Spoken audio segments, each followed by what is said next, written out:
दोस्तों, हमारे सौरमंडल में 8 ग्रह बताए जाते हैं। इससे पहले इनकी संख्या 9 गिनी जाती थी, लेकिन 2006 में प्लूटो को इन ग्रहों की श्रेणी से बाहर निकाल दिया गया और हमारे सौरमंडल में बच गए केवल 8 ग्रह। इन ग्रहों में बुध जो सूर्य का सबसे नजदीकी ग्रह है, उसके बाद शुक्र जो हमारे सौरमंडल का सबसे गर्म ग्रह है, उसके बाद पृथ्वी जो हमारे सौरमंडल का मात्र ऐसा ग्रह है, यूं कहें हमारी गैलेक्सी का मात्र एक ऐसा ग्रह है जहां पर जीवन है, मंगल जहां पर भविष्य में जीवन पनपने की संभावनाएं जताई जाती हैं, बृहस्पति हमारे सौरमंडल का सबसे बड़ा ग्रह, शनि हमारे सौरमंडल में इकलौता ग्रह जिसके चारों ओर छल्ले दिखाई देते हैं, यूरेनस और नेपच्यून हमारे सौरमंडल के सबसे ठंडे ग्रहों में से एक हैं। इसके अलावा सौरमंडल में 3 बौने ग्रह और हैं जिनका जिक्र है, जिनका नाम है सेरस, प्लूटो और एरिस। सबसे हैरान करने वाली बात तो यह है कि इनमें से केवल पृथ्वी ही ऐसा ग्रह है जहां पर जीवन है, और तो और आप पृथ्वी के अलावा किसी दूसरे ग्रह पर जाने की कल्पना तक नहीं कर सकते। इसमें 2 ग्रह तो ऐसे हैं जहां हीरे की बारिश होती है, यानी कि आप लालची हैं तो वहां जाना चाहिए, लेकिन वहां हीरे किस तरह से मिलते हैं ये सबसे बड़ी समस्या है। और एक ग्रह तो ऐसा है जहां बहुत बड़े बड़े तूफान आते हैं और आप पल भर में ही तूफान का मलबा आपके अंदर से पार हो जाएगा। लेकिन दोस्तों, आज हम इनमें से केवल एक ही ग्रह के बारे में बात करेंगे जिसकी जानकारी सुनने के बाद आप सच में हैरान रहने वाले हैं। दोस्तों, आज हम बात करेंगे नेपच्यून ग्रह की, और ये उस समय की बात है जब हमारे सोलर सिस्टम में 7 प्लैनेट हुआ करते थे। उस समय वैज्ञानिकों ने देखा कि हमारे सोलर सिस्टम का सबसे आखिरी प्लैनेट यूरेनस एक खास जगह पर आकर अपनी मूवमेंट में थोड़ी गड़बड़ी कर रहा है, यानी कि कोई उसे डिस्टर्ब कर रहा है। ये देखकर साइंटिस्ट और एस्ट्रोनॉमर्स काफी परेशान हो गए, क्योंकि हमारे सभी सोलर सिस्टम के सभी प्लैनेट्स न्यूटन के बनाए गए ग्रेविटी के लॉ पर काम कर रहे हैं, लेकिन यूरेनस इकलौता ऐसा ग्रह है जो न्यूटन के बनाए हुए ग्रेविटी लॉज को फॉलो ही नहीं करता और एक खास जगह पर आकर अपनी मूवमेंट बदल रहा है। ये सब देखने के बाद कुछ वैज्ञानिकों ने यहां तक कह दिया कि शायद न्यूटन के लॉज ही गलत हैं। इसके बाद से ही दुनिया भर के वैज्ञानिकों ने यूरेनस की स्टडी करना आरंभ कर दिया, जिसमें से एक थे अर्बेन लिबेरियर, जो कि यूरेनस को दिन रात स्टडी कर रहे थे। उन्हें कहीं न कहीं अंदाजा था, कहीं न कहीं उन्हें शक था कि जिस जगह पर यूरेनस अपनी मूवमेंट बदलता है उस जगह पर कोई ना कोई प्लैनेट या बड़ा स्टार जरूर मौजूद होगा। इसी के चलते एक रात अर्बेन गहरी सोच में चले गए। उन्होंने अपने हाथ में पेन पेपर पकड़ा और कुछ मैथमेटिकल कैलकुलेशन करने लग गए। काफी समय के बाद उनकी कैलकुलेशन खत्म हुई तो वो यूरेनस के पास एक छोटा सा पॉइंट बना देते हैं। उन्हें लग रहा था इस पॉइंट पर जरूर कोई बड़ा प्लैनेट छुपा हुआ है जिसका साइज भी बड़ा है। उनकी बात पर पहले तो किसी को यकीन नहीं हुआ, लेकिन जब उनकी कैलकुलेशन को ऑब्जर्व किया गया तो ठीक उसी पॉइंट पर वहां एक बड़ा सा नीला ग्रह दिखाई दिया जिसका साइज भी यूरेनस के समान ही है, यानी कि अर्बेन की कैलकुलेशन बिल्कुल सही थी। यहां सोलर सिस्टम का 8वां प्लैनेट मिल गया था जो कि एक रोमन देवता के नाम पर रखा गया था।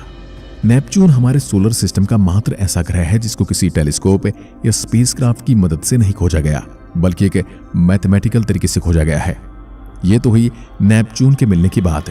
अब बारी आती है इस ग्रह को और अच्छे से समझने की और उसके राज से पर्दा उठाने की। नेपच्यून हमारे सोलर सिस्टम का सबसे आखिरी प्लैनेट है जो कि सूरज से 30 एस्ट्रोनॉमिकल यूनिट पर मौजूद है। इसलिए अगर अर्थ से किसी स्पेसक्राफ्ट को नेपच्यून पर भेजा जाएगा तो उसे यहां पहुंचने में 12 साल लग जाएंगे। दोस्तों, अभी तक नेपच्यून पर गया कोई नहीं है। हाँ, नासा का एक स्पेसक्राफ्ट था जिसका नाम था वॉयेजर 2। वो यहां से गुजरा जरूर था और उसने अपने फ्लाईबाय के थ्रू ही बहुत सारी जानकारियां इस ग्रह के बारे में हमसे साझा की थी। वॉयेजर 2 1989 में नेपच्यून के सबसे करीब जाने वाला पहला स्पेसक्राफ्ट था और उसकी नेपच्यून तक पहुंचने में पूरे 12 साल लग गए थे। वॉयेजर 2 नेपच्यून के आसपास करीब 4 महीने तक उड़ता रहा और इन 4 महीने में उसने हमें नेपच्यून से जुड़ी बहुत सारी जानकारी पहुंचाई। जैसे सैटर्न और यूरेनस की तरह नेपच्यून के गिर्द भी 5 छल्ले हैं जो कि बहुत ज्यादा धुंधली दिखाई देती है।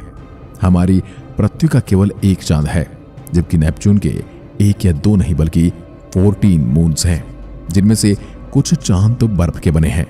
और जो सबसे अजीब चांद है वो है ट्राइटन।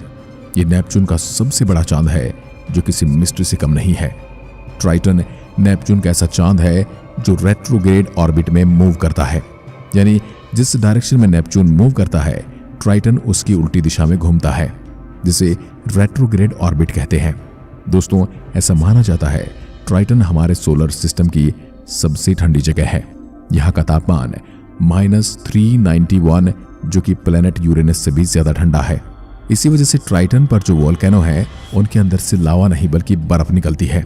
ये सुनने में अजीब है, साथ ही काफी डराने वाला भी है, क्योंकि अगर आप ट्राइटन पर होते हैं तो आपका शरीर जम जाएगा और ब्लड सर्कुलेशन भी सेकंडों में रुक जाएगा। फिर आपको क्या क्या कटवाना पड़ सकता है आप खुद सोचिए। क्योंकि दोस्तों नेपच्यून सबसे आखिरी प्लेनेट है और इसी वजह से इसे सूरज का एक चक्कर लगाने में हमसे ज्यादा समय लगता है, यानी सूरज की परिक्रमा करने में से पूरे पृथ्वी के 165 साल के बराबर समय लग जाता है। साथ ही नेपच्यून पर एक मौसम पूरे 141 साल का होता है और सूरज से दूर होने की वजह से यहाँ सूरज की रोशनी भी काफी कम पड़ती है। दोस्तों, अगर भविष्य में हम कभी यहाँ पर जाने की कोशिश कर रहे हैं या सोचें तो हम यहाँ पर कभी नहीं जा सकते। इसकी दो वजह हैं। पहली ये कि नेपच्यून एक गैस प्लैनेट है और दूसरा ये कि नेपच्यून पर हमारे सोलर सिस्टम के सबसे बड़े तूफान आते हैं जो कुछ हफ्तों से लेकर 100 सालों तक चलते रहते हैं। इन दोनों वजहों को थोड़ा अच्छे से समझते हैं। हमारे सोलर सिस्टम में 4 रॉकी प्लैनेट हैं, यानी कि जहां पर धरातल है, और 4 गैसीय ग्रह हैं। इनमें रॉक प्लैनेट पथरीले होते हैं और यहाँ लैंड करने के लिए एक सरफेस होता है, जैसे हमारी पृथ्वी, मंगल, बुध या फिर शुक्र ग्रह पर। सोलर सिस्टम के पहले 4 ग्रह पर जमीन है जहां पर लैंड किया जा सकता है, जहां पर उतरा जा सकता है। गैस प्लैनेट वो हैं जिन पर लैंड करने के लिए प्रॉपर सरफेस ही नहीं है। ये प्लैनेट या तो खतरनाक गैस से बने होते हैं या फिर बर्फ और पानी से बने होते हैं।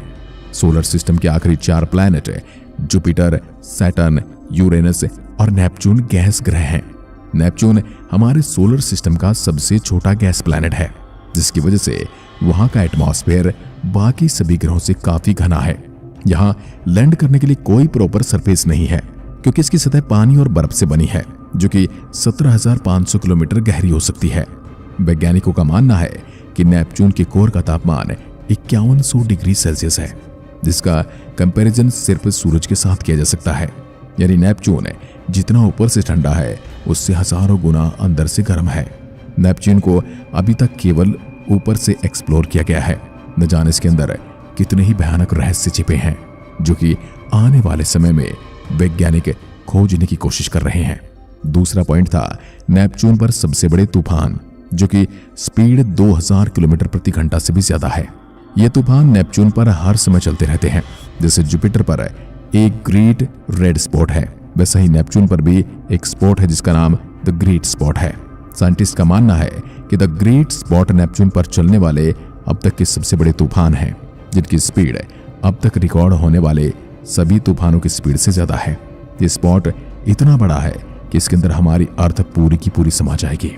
तो दोस्तों, ये 2 मेन रीजन है जिनकी वजह से नेपच्यून पर कभी भी लैंड नहीं किया जा सकता। अब बारी आती है कि नेपच्यून किस चीज से बना है और कितना बड़ा है। नेपच्यून का साइज वैसे तो यूरेनस जितना ही है, लेकिन इससे थोड़ा सा छोटा है। यूरेनस की तरह नेपच्यून की चौड़ाई भी हमारी पृथ्वी से 4 गुना ज्यादा है। नेपच्यून के अंदर भी हमारी अर्थ की तरह 50 ऐसे प्लैनेट समा सकते हैं।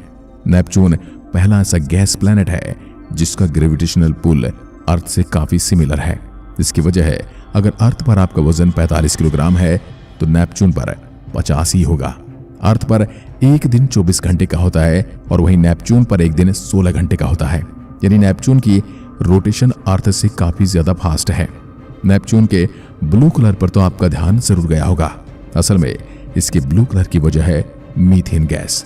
नेपच्यून पर मीथेन गैस बहुत ज्यादा मात्रा में है, जो कि सूर्य से आने वाली लाल रोशनी को ऑब्जर्व कर लेती है और फिर नीली रोशनी को रिफ्लेक्ट करती है। यही वजह है कि नेपच्यून ब्लू कलर का दिखाई देता है। जैसे कि हमने आपको वीडियो की शुरुआत में बताया था कि सौरमंडल के 2 ग्रहों के बारे में जहां हीरे की बारिश होती है, तो उसमें एक नाम नेपच्यून का भी शामिल है और दूसरा है यूरेनस। साथ ही हमने आपको बताया था नेपच्यून को सबसे पहला अर्बेन ने खोजा था, लेकिन दोस्तों उनसे पहले भी एक शख्स था जिसने नेपच्यून को खोजा था और ये शख्स थे टेलीस्कोप के इन्वेंटर और एक मशहूर एस्ट्रोनॉमर गैलीलियो, जिन्होंने 1613 में नेपच्यून को देख लिया था। लेकिन उन्हें ये एक स्टार लगा था और उन्होंने इसकी बहुत सारी ड्राइंग भी बनाई थी। हालांकि उन्होंने इसे स्टार के रूप में देखा था। इसके बाद अर्बिन ने ही नेपच्यून को एक ग्रह के रूप में खोजा था और इसलिए इसका श्रेय उन्हीं को जाता है। आज की वीडियो में बस इतना ही। अगर वीडियो पसंद आए तो लाइक कीजिए और ऐसी वीडियोस के लिए चैनल को सब्सक्राइब करना बिल्कुल ना भूलें। धन्यवाद। जय हिंद, जय भारत।